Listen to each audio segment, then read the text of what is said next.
Masih di Sapa Indonesia Malam bersama saya Friska Clarissa. Komisi Pemberantasan Korupsi membantah klaim ex-Jampitsus Febri Adriansyah soal dirinya dikriminalisasi. Menurut KPK, dalam pengawasan atas penanganan kasus tersebut tidak ada unsur kriminalisasi.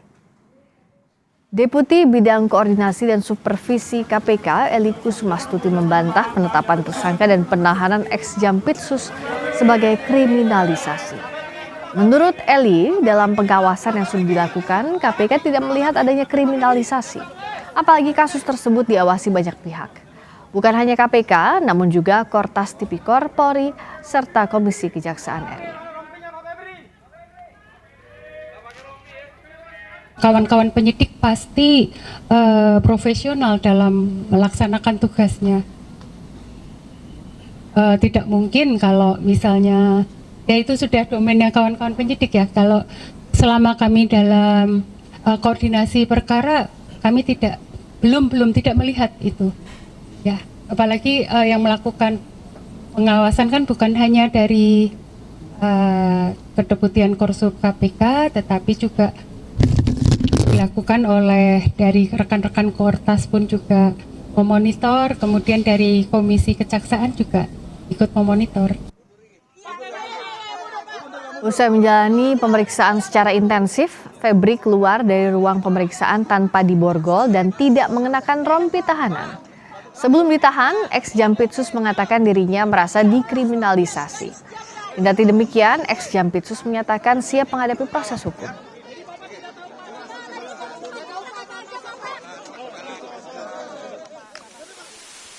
Bukti yang diajukan masih perlu didalami atau dikonfirmasi. Ya, sehingga menurut saya ini belum cukup untuk dilakukan penahanan. Di Gedung Bundar tidak pernah seperti ini. Di Gedung Bundar tidak pernah seperti ini. Semua alat bukti harus dikonfirmasi dan diperdalam dulu. Dan berkali-kali dilakukan expose, baru kita yakin bahwa ini tidak zolim, sehingga kita tetapkan tersangka dan barulah kita melakukan penahanan. Tetapi ini sudah menjadi keputusan pimpinan, saya siap menghadapinya, ya, dan saya merasa memang ini kriminalisasi.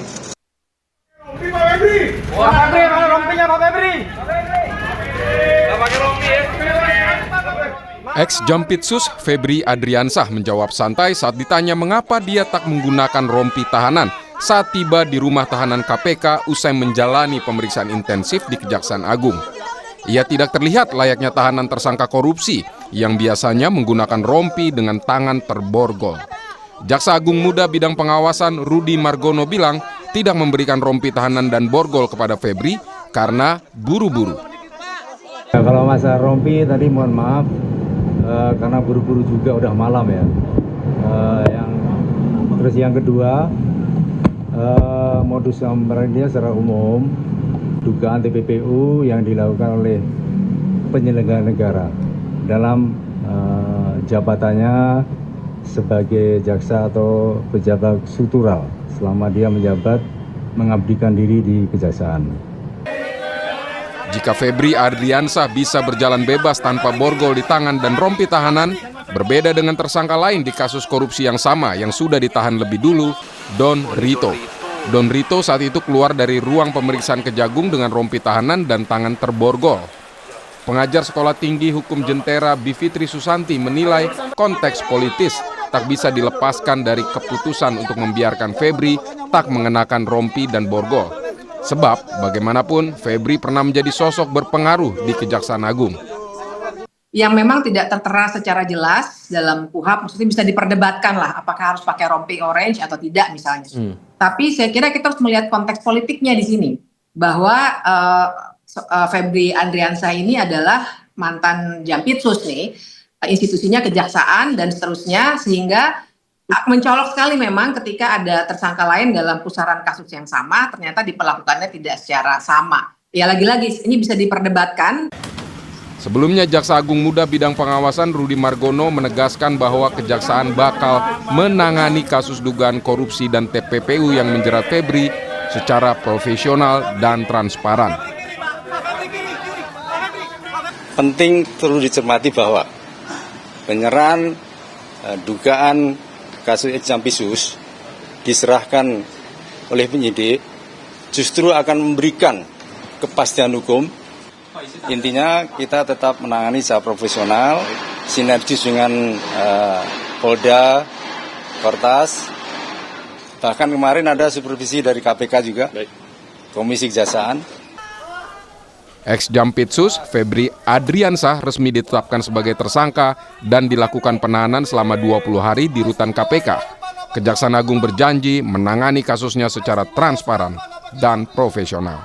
Tim Liputan Kompas TV.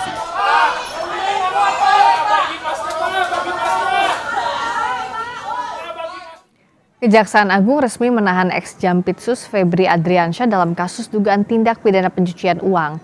Namun perlakuan terhadap Febri yang tidak menggunakan rompi dan borgol tetap menimbulkan pertanyaan soal keberanian menuntaskan kasus yang melibatkan pejabatnya. Lalu bagaimana nanti Kejagung mengungkap kepemilikan emas dan valuta asing dengan jumlah fantastis di rumah Febri? Kita bahas malam ini bersama dengan Wakil Ketua KPK periode 2015-2019 Laode M. Syarif dan anggota Komisi 3 DPR fraksi Gerindra Bob Hasan. Selamat malam Pak Bob, juga Pak Laude. Selamat malam. Saya ke Pak Laude. Memang Febri Adriansyah sudah ditahan, tapi ada perlakuan berbeda, tidak mengenakan rompi dan borgol. Apakah ini bisa menimbulkan trust issue juga, menurunkan kepercayaan publik dalam menuntaskan kasus ini, Pak Laude? Ya, itu salah satu kan simbol-simbol ya. Simbol-simbol dalam hukum itu kan equality before the law. Kesamaan dalam perbuatan di depan hukum gitu. Kalau menteri yang lain atau pejabat-pejabat yang lain yang ditetapkan tersangka, kalau di kejaksaan dipakaikan rompi dan diborgol, terus tiba-tiba Pak Febri Ardiansyah dilakukan, itu kan akan menimbulkan pertanyaan publik. Kok prakteknya berbeda? Dan itu bisa menimbulkan kekhawatiran yang seperti itu. Tetapi menurut saya yang paling penting itu adalah masih kurang jelas ini Pak Febri ini ditersangkakan dengan apa. Memang disebutnya itu adalah tindak pidana pencucian uang. Tetapi predikat crime-nya yang mana ini? Apakah dia terima suap? Apakah dia melakukan pemerasan? Dan untuk kasus mana saja? Itu harus dijelaskan, dan saya pikir Kompas TV itu yang paling penting di samping dibanding borgol dan rompinya. Itu pintu masuknya Pak Laude. Kenapa kita tanyakan soal rompi dan borgol dulu? Ini kan tidak pernah kita melihat yang keluar dari gedung Bundar kalau ditetapkan tersangka, ditahan, siapapun itu pasti pakai rompi. Apakah Anda melihat ada kenapa ini ditanyakan? Apakah akan ada hambatan relasi kuasa dalam mengusut kasus ini? Itu kan yang jadi kekhawatiran salah satunya. Pak Laude melihat itu juga? Ya, kan itu salah satu contoh ya ketidaksamaan perlakuan seperti itu. Jadi ya sampai bulan yang lalu beliau itu masih Jampitsus seperti itu. Memang saya yakin bahwa para penyidik yang ditunjuk oleh KPK itu saya kenal semua itu, bahkan senior-senior yang memiliki integritas yang baik.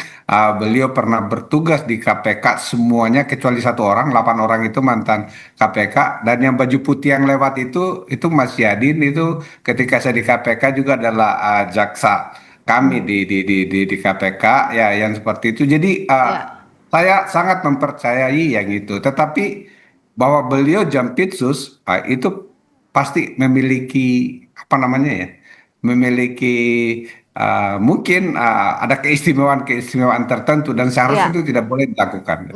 Ini tidak boleh dilakukan Pak Bob. Nah, bagaimana mendesak agar pengusutan kasus ini bisa transparan, tidak ada rasa segan dalam mengusut kasus ini? Apalagi Febri bilang bahwa ini adalah kriminalisasi. Tapi di sisi lain dia punya perlakuan yang berbeda bahkan sejak masuk ke dalam tahanan. Bagaimana Pak Bob, DPR mendorong ini? Iya.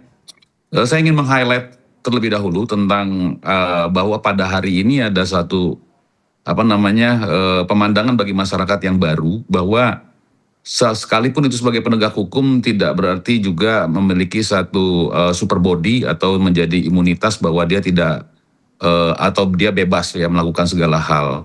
Dan ini merupakan satu penampakan yang menurut saya adalah hal yang sangat positif, atau boleh jadi dikatakan berpresiden untuk perkembangan sebagaimana pembangunan hukum di Republik Indonesia ini. Artinya sekalipun seorang FA yang sudah menjadi tersangka kemudian mengalami penahanan itu tidak menggunakan rompi dan sebagainya, yang menarik buat saya sebenarnya bukan hal tersebut, ya, tetapi yang menarik buat saya adalah beliau yang sebelumnya sudah menyatakan dalam konferensi pers seorang Jampitsus, ya gitu kan, yang seorang Jampitsus yang memang itu adalah kediamannya Jampitsus. Kalau konferensi pers yang lalu seperti itu ya, kalau kita masih ingat ya, coba bisa dicari lagi aja informasi itu. Kemudian beliau terakhir ini juga masih menyatakan di Gedung Bundar. Nah, tidak pernah seperti itu. Jadi menurut saya hal seperti ini merupakan pertahanan yang bagi dia yang bisa juga disaksikan oleh publik, oleh masyarakat Republik Indonesia, bahwa seorang penegak hukum memang selalu memiliki satu moto, ya. Tetapi moto tersebut bukan berarti juga dia bebas, ya, dari segala tuduhan kalau dia berbuat kesalahan. Nah, dari highlight itu maka saya juga coba ambil bahasa tentang kriminalisasi, ya. Menurut saya beliau sendiri juga menyadari apa yang beliau sampaikan itu beliau tahu betul, ya, bahwa setiap perkara itu memang harus mengalami kriminalisasi, ya. Jadi pasal mana yang dipergunakan untuk perbuatan apa yang dilakukan gitu loh. Nah, kemudian adanya pelibatan, adanya summon spanning atau permufakatan jahat yang dilakukan oleh orang yang tanpa sepengetahuan atau dibalik atau betul-betul tidak terbaca sama sekali, yang kemudian kita publik mungkin tadi Pak Laude mempertanyakan tentang lebih baik coba fokus kepada predikat crime-nya dia gitu loh. Tapi sekali lagi bahwa TPPU ini merupakan satu penindakan terhadap pidana tambahan yang menurut saya predikat crime ini memang betul-betul dipegang oleh pihak kejaksaan. Dan saya sangat sepakat dan saya setuju bahwa 9 tim maupun juga Jampitsus yang sekarang akan lebih profesional menangani ini sebagaimana apa yang sudah menjadi kesepakatan kami, ya, kesepakatan kita antara Ketua Komisi 3 maupun juga dengan Kejaksaan dan pihak Kortas Polri Kortas Tipikor Mabes Polri. Demikian. Ya, predikat crime-nya harus jelas, tindak pidana asalnya itu kejahatan awalnya harus jelas, Pak Laude. Nah, tapi yang jangan sampai juga terjadi predikat crime-nya nggak jelas, misalnya demikian, artinya jaksa harus cermat betul. Dan di sisi lain juga jangan sampai ada, tidak ada jaksa, tidak ada penegak hukum yang kebal hukum, tapi ada negosiasi, ada celah negosiasi di sana. Bagaimana Pak Laude untuk mengusut kasus dengan high profile seperti ini tentu tidak mudah. Bagaimana pengalaman Pak Laude yang harus diterapkan dalam kasus ini? Ya, itu memang betul ya. Semua yang high profile, apalagi dia penegak hukum, itu memang perlu didekati dengan hati-hati. Tetapi oleh karena itu maka masyarakat, termasuk Pak Bob di Komisi 3 itu harus betul-betul meminta kejelasan. Nomor 1 misalnya, dia ini sudah dituntut dengan tindak pidana pencucian uang. Ya, dari predikat crime yang mana yang dilakukan oleh Febri Ardiansyah ini? Itu yang pertama. Yang kedua, dengan barang bukti yang 74 kilogram emas, dengan ratusan miliar, hampir 500 miliar uang seperti itu, pasti tidak mungkin kalau perasaan saya sebagai mantan pimpinan KPK, itu tidak mungkin hanya dia sendiri yang mengorkestrasi. Pasti ada pihak-pihak lain. Dari mana asal uang itu? Saya yakin itu pasti kalau bukan suap, pasti itu pemerasan. Oleh karena itu, para penyuap ini harus betul dipertanyakan oleh termasuk KPK yang melakukan koordinasi dan supervisi. Dan di dalam kasus yang mana? Dengar-dengar kan ada Asabri, dengar-dengar juga ada kasus yang berhubungan dengan impor batubara, ekspor batubara seperti itu. Ini nih harus dirunut satu-satu dan masyarakat perlu diberikan kejelasan. Oleh karena itu tidak boleh, dan saya yakin saya sangat yakin ini bukan kriminalisasi. Kriminalisasi itu adalah mencari-cari jalan untuk mentersangkakan seseorang padahal dia tidak melakukan tindak pidana. Misalnya dulu cicak buaya 1 dan 2 seperti itu. Itu pimpinan KPK betul-betul dikriminalisasi oleh Polri. Tapi ini pasti bukan kriminalisasi. Karena apa? Dia tidak bisa kok, pasti tidak bisa menjelaskan, boleh dia menjelaskan asal-usul emas itu. Dari mana uang yang dolar Amerika, dolar Singapura yang 500 lebih miliar itu. Dan oleh karena itu saya pikir masih banyak yang ditutup kasus ini. Oleh karena itu saya minta kepada kejaksaan untuk melakukan perluasan kasus. Kalau hanya Febri Ardiansah, saya yakin itu berarti itu sudah dibatasi, sudah dikondisikan. Pasti ada yang ingin dilindungi.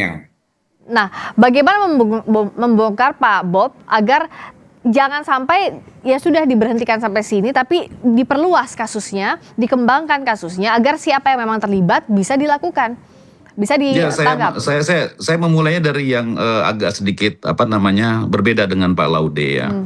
Bahwa kriminalisasi itu memang sebuah kewajiban, sebuah perkara untuk dikenakan, sebuah keadaan yang harus dikenakan, dan mana keadaan nyata itu harus ditempelkan kepada pasal-pasal gitu ya. Jadi Pak Febri itu saya setuju dia bicara seperti itu. Ini kriminalisasi, ya sudah betul memang seperti itu kenyataannya ya. Dalam artian begini, kalau kita bicara tentang TPPU ini kan sifatnya berasal daripada TKM. TKM itu adalah transaksi keuangan mencurigakan. Transaksi keuangan mencurigakan itu adalah keberadaan situasi yang dimana Korpas TV Mabes Polri pertama kali menemukan ya, dimana ada 74 kg emas, kemudian juga uang yang besar ya, begitu besar, dan ini adalah transaksi keuangan yang mencurigakan. Artinya ini dari mana barangnya? Nah dari sini saya kira kita yang tidak bisa melupakan, sekalipun bahwa kejaksaan melepaskan sprindik baru, ya menerbitkan sprindik baru, tapi sprindik baru ini pun tipikalnya tidak mungkin lepas daripada apa yang ditemukan oleh Kortas Polri. Nah artinya kalaupun ini adalah persoalan asabri atau blackout-nya akibat daripada permainan tentang GAR batubara, ini boleh jadi akan lebih daripada apa yang saya sebutkan tadi atau Pak Laude sebutkan tadi. Nah, maksudnya begini loh. Kalau tadi pertanyaannya Mbak tadi bahwa bagaimana untuk menjadi solusi, ya menurut saya kriminalisasi harus dilakukan. Artinya apa? Pasal-pasal lain sementara sekarang ini ada pasal KUHP baru. Ya, KUHP baru kita ini apa? Aparat penegak hukum sangat dimungkinkan untuk ditindak. Oleh karena apa? Melakukan rekayasa yang berujung kepada pemerasan. Artinya predikat crime ini masih dimungkinkan akan berkembang, apalagi atau terlebih kepada kejaksaan yang kemarin juga telah menerbitkan sprindik baru. Ini adalah technician terhadap perkara ya, kita memandang sebuah perkara. Tetapi sekali lagi memang perlu sekali penyidik hari ini tim 9 maupun Jampitsus untuk ya kan memberikan pemberitahuan kepada pers bahwa perkembangan perkara ini sudah sampai di mana dan bagaimana. Ya karena selama ini ya artinya tidak boleh ada kekhususan tentang kedudukan FA yang kemarin sebagai Jampitsus, itu tidak boleh ada kekhususan. Kekhususan itu sudah terlihat daripada dia tidak menggunakan rompi dan borgol. Nah, jangan sampai berulang lagi ke belakangnya. Ini kita tidak ingin, dan kita akan pantau terus ini. Kita akan awasi terus. Betul, harus diawasi. Jangan sampai ada kekhususan dengan statusnya yang sebelumnya merupakan Jampitsus, saat ini ex-Jampitsus. Iya, betul. Pak Laude, bagaimana agar membongkar? Ini kan TPPU yang coba dicari predikat crime-nya sementara ini. Nah, agar jangan sampai misalnya ada yang melindungi, bisa diakui oleh salah satu pengusaha atau salah satu tersangka. Siapa lagi yang harus diperiksa juga? Jangan sampai dilokalisir ya, sudah sampai sini saja tersangkanya, begitu Pak Laude. Ya, sebelum saya jawab itu, saya berbeda dengan Pak Bob. Kriminalisasi itu definisinya adalah, ini saya bacain, kriminalisasi adalah proses pembentukan hukum di mana suatu perbuatan atau perilaku yang sebelumnya dianggap legal, biasa atau bukan kejahatan diubah statusnya menjadi pidana yang dapat dihukum, atau biasa disebut itu rekayasa kasus. Ini bukan rekayasa. Dan tidak boleh, ya ini bukan. Ini betul-betul berdasarkan penyidikan, makanya dia ditetapkan tersangka. Bukan kriminalisasi ya. Itu yang pertama. Yang kedua, biasanya kita melakukan, kalau di KPK dulu ya, dan bahkan sampai sekarang termasuk di Kejaksaan, TPPU itu adalah yang keduanya. Yang pertama dulu yang dijelaskan itu predikat crime. Ini kejahatan apa dia ini?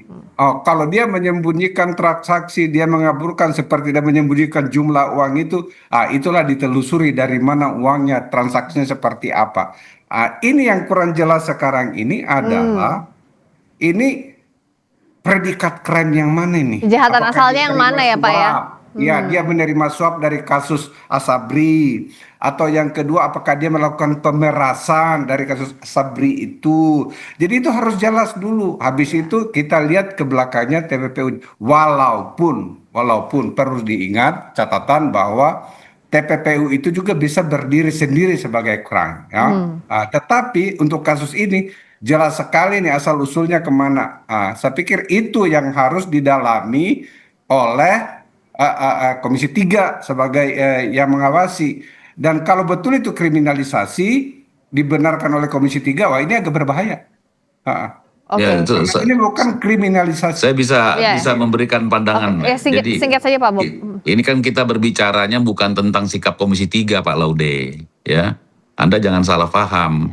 Anda sebagai penegak hukum tentunya juga pernah pengalaman seperti FA sekarang ini. Dan beliau menyatakan ini kriminalisasi. Saya jawab dengan tantangan, iya kriminalisasi. Itulah yang kalian lakukan selama ini. Ya, itu tentu yang kalian salah, akan Pak mencari Bob. pasal-pasal. Sebentar dulu Pak. Kalian akan mencari pasal-pasal untuk menggunakan sebagaimana alat hukum. Dan itu betul. Jadi kriminalisasi itu ada dua, Pak. Ada yang kriminalisasi negatif, ada yang positif. Ada yang kemudian kriminalisasi, kalau memang sudah tidak terpakai lagi sebuah hukum itu, saya juga ketua badan legislasi, Pak. Ya, jadi kalau hukum itu tidak terpakai lagi, maka apa? Maka itu bisa diganti undang-undangnya atau direvisi. Itu juga merupakan tindakan negara. Artinya apa? Kalau kita mau lihat sekarang pada kejadian kenyataan yang ada, selalu orang menyatakan orang yang bersalah ini, saya dikriminalisasi. Ya sudah, kalau memang kalian dikriminalisasi, merasa dikriminalisasi, maka kalian kan bisa menarik ke belakang. TPPU itu dari TKM itu adalah placement, replacement, and layering. Dan ini sebenarnya kinerja KPK yang saya pikir saya surprise dengan KPK dan luar biasa hebat. Jadi ya extraordinary crime itu sebenarnya suap, Pak. Korupsi itu apa? Itu kan ketika di Komisi 3 saya selalu memberikan satu pertanyaan kepada setiap orang yang fit and proper test yang untuk masuk menjadi KPK. Saya tanya, tolong jawab apa artinya korupsi.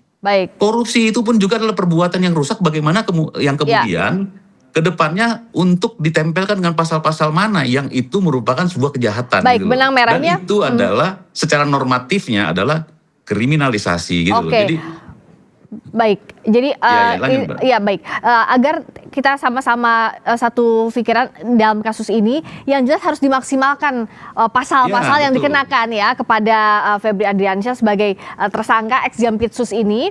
Nah, jangan ada tebang pilih, jangan ada kekhususan meskipun high profile tersangkanya kali ini ex Jampitsus, tapi perlakuannya sama dan dimaksimalkan pasalnya agar nanti jeratan hukumnya juga jelas.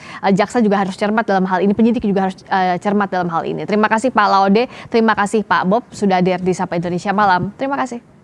Terima kasih. Makasih. Berikutnya saudara, kami